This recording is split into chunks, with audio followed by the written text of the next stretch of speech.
लाल कुआं।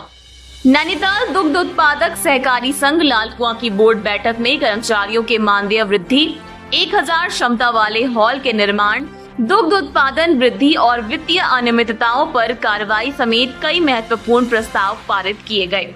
दुग्ध संघ के अध्यक्ष मुकेश बोरा ने पत्रकारों को जानकारी देते हुए बताया कि बैठक में कर्मचारियों के मानदेय में करीब 10,000 रुपए की बढ़ोतरी की गई है। इसके साथ ही कर्मचारियों को वर्दी के साथ 1 लाख रुपए लोन तथा भवन ऋण की सीमा 2 लाख से बढ़ाकर 5 लाख रुपए करने को मंजूरी दी गई। बैठक में वार्षिक अधिवेशन हेतु 1000 क्षमता वाले हॉल के निर्माण का निर्णय लिया गया। साथ ही दुग्ध उत्पादन को 1.10 लाख लीटर से बढ़ाकर 1.50 लाख लीटर करने और विपणन को और अधिक प्रभावी बनाने की विशेष योजना पर सहमति बनी। दुग्ध संघ अध्यक्ष मुकेश बोरा ने बताया कि राज्य सरकार द्वारा 10 करोड़ रुपए साइलेज परियोजना और 11 करोड़ रुपए प्रोत्साहन राशि के लिए जारी किए गए हैं। बैठक में वित्तीय अनियमितताओं पर सख्त रुख अपनाते हुए कर्मचारियों के 35 लाख रुपए ईपीएफ गबन करने पर सिद्धि इंटरप्राइजेज के खिलाफ कार्रवाई करने और 1.02 करोड़ रुपए जीएसटी जमा न करने पर फर्म से वसूली एवं कानूनी कार्रवाई का निर्णय लिया गया।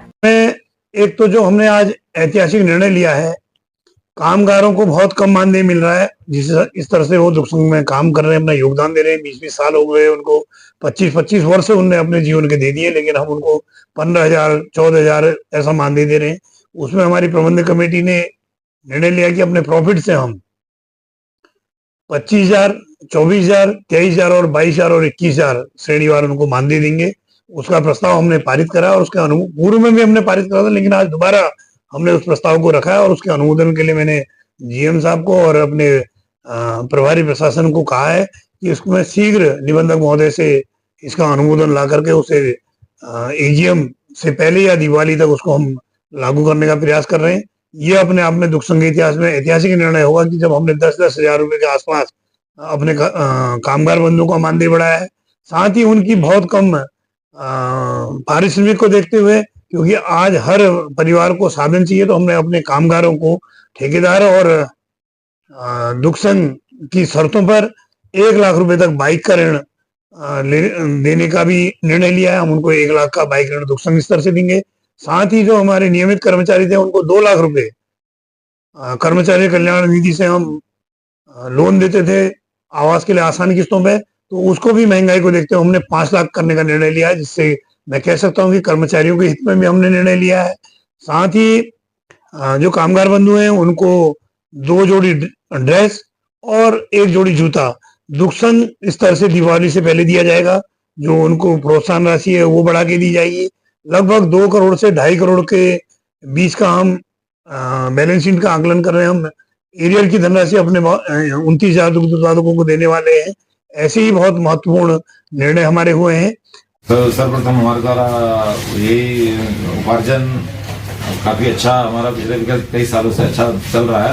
विपणन में जो मार्केटिंग है उसमें कुछ कमजोरी आई है, कुछ मौसम भी पिछले दिनों से खराब रहा है, तो उसमें कैसे वापस हमको गति प्राप्त करनी है उसके ऊपर चर्चा की गई। और कर्मचारियों के हितों में जैसे माननीय अध्यक्ष जी से भी पहले आपसे वार्ता हुई है और उसमें सारे बिंदु उन्होंने विस्तृत रूप से रखे हैं।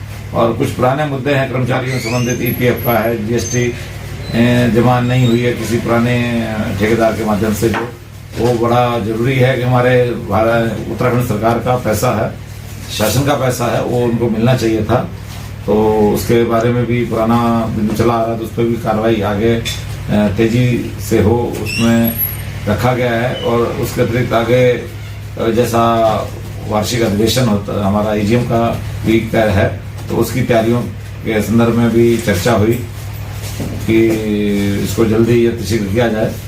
और मुख्य बिंदु यही थे और कई सारे जो ऐसे बिंदु होते हैं जो बोर्ड के माध्यम से हम रख के किसानों के हित के या हमारे जो किसान भाई जो हैं या कर्मचारी हैं जिनको कुछ दुर्घटना वगैरह में चोट लग गई या किसी कर्मचारी की डेथ हुई, इस पुरानी अवधि के बीच में कई दिन से इस पर निर्णय ले लिए गए थे, उनको कुछ आर्थिक सहायता के रूप में निर्णय लिए गए हैं।